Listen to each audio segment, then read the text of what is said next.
Welcome, it's King Lizzard on Xbox One, and this is Gears of War Ultimate Edition, or Gears of War Remastered. So it's been a while, we've been waiting for this now. It's finally here. I thought I'd start off with the opening sequence from the game, which you can see has been beautifully re-rendered for next generation. Looks absolutely fantastic, but this is just a small taste of what we've got in store on the playthrough. So this is actually a video I've put together for the very first part of Act 1, which is called 14 Years After E-Day, and Act 1 is called Ashes. So this is basically where Dom goes to collect Marcus from the local prison, given that all prisoners have been pardoned so that they can join Gears in their war against the Locust. Marcus having previously been convicted of military crimes, apparently unjustly. And so it begins.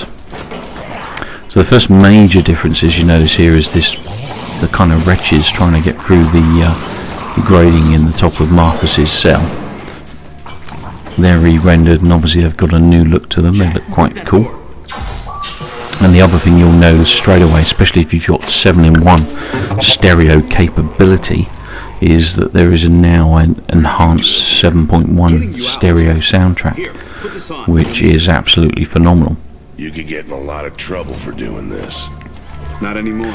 Now, I don't know if you noticed there that Jack, the robot that sort of accompanies the guys and vanishes every now and then, he also had a different way of opening the door there. In the old days, he used to cut around the whole door. There, he just cut through the bolt and that opened the door. So that may save on some of the waiting during the game. Let's go. Now, initially in this cell, the last door, this one here, had a cog in it. But I'm not getting an option to get in there, actually. I can't get in there with that corpse. So it looks like they've changed that slightly, so it doesn't appear to be a cog. Dom is going to ask me if I want to do training or combat. I'm going to go straight into combat. I am playing in insane mode. This is the game's hardest difficulty, and it is pretty brutal. I'm going to see if the loading, after Dom's given me the choice, will now allow me to get into that cubicle before I move on, because otherwise I'm going to miss that cog. And it's still red, unless there's some special way of unlocking it, I don't know. Okay, there is a cog at the back of this particular room. And watch the cinematic there of the chopper flying over. And there's our cog. You see any of those skulls you see around the levels means there's a cog there. Doesn't mean it's going to be directly underneath it, as it is on some of these in this particular level. But it means it's somewhere in the vicinity, so you know to go looking for one. And that's just part of the, they're dog tags basically of Gears that have died.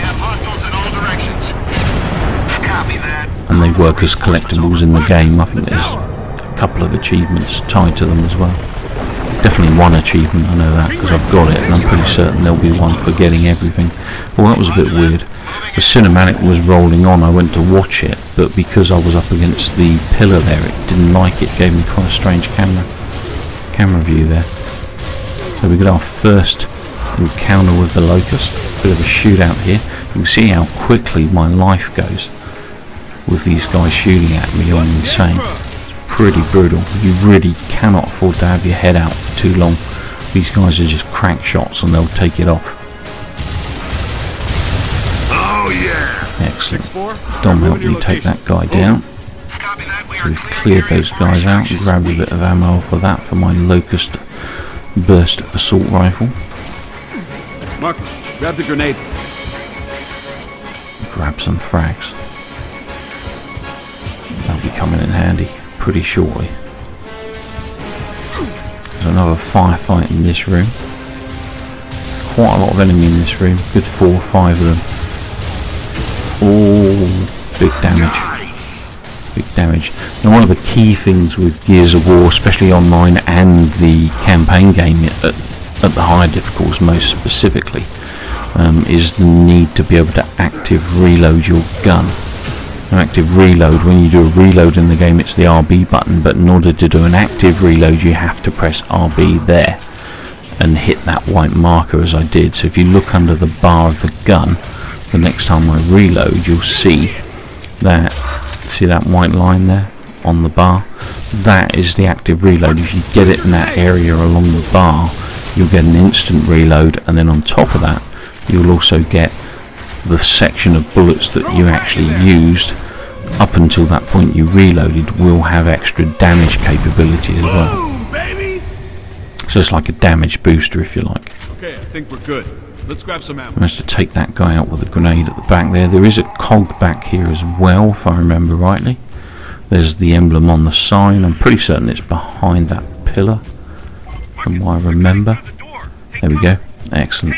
And there's even a crate there of goodies for me in terms of ammo, so we'll have that too. Now we're going to get attacked by these locusts, as you can see there, cutting through that door.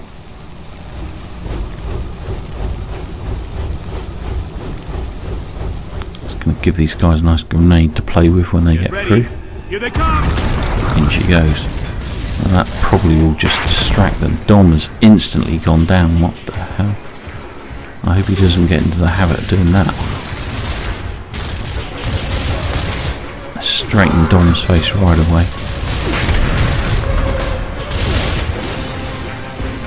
Cool. Dom's taken care of both of them. I think one exited through the door there. The other one Dom took care of. Did have some ammo. There we go. Grab that rifle ammo. Grab some more ammo here. That takes me up to 717 bullets for this gun. That should keep me busy for a bit. Now to the left here and up these stairs, and then all the way backwards the way you came, will net you another cog. There you go. That's all 3 cogs in this area now, and I've just got an achievement for breaking out of prison. And once we get this done, we'll also get an achievement for completing this particular level. There's quite a lot of enemy in this area. I say quite a lot, probably about 5 or 6, but at insane difficulty that's enough, trust me. So we need to take these guys down. We've got someone on Dom's case. Hopefully I'm not going to get anyone caught behind me here. No, we're clear. Get into cover. Move across here. Okay. There's one. Get a few shots on this guy. Took some big damage there. It really doesn't take much. If you start seeing that red circle grow quickly or rapidly, drop back into cover sharpish and pray that nothing charges you, because it's probably going to mean your death if it does. And some of the checkpoints in this game can be a little brutal at times. They can be quite long checkpoints, so it's always better not to die if you can avoid it. It means replaying sections. Nice active reload there. And you do get a 10-pointer achievement for getting 25 active reloads. They don't have to be in succession, just have to be active reloads, so no major there. Excellent. And that's all of them. Well, I take this opportunity to thank you guys and gals for watching. This was Act 1 Ashes and 14 years after E-Day. I'll be back with the second part of my Gears of War series very shortly, so keep your eyes peeled. Please do remember to rate and subscribe. Take care and keep watching.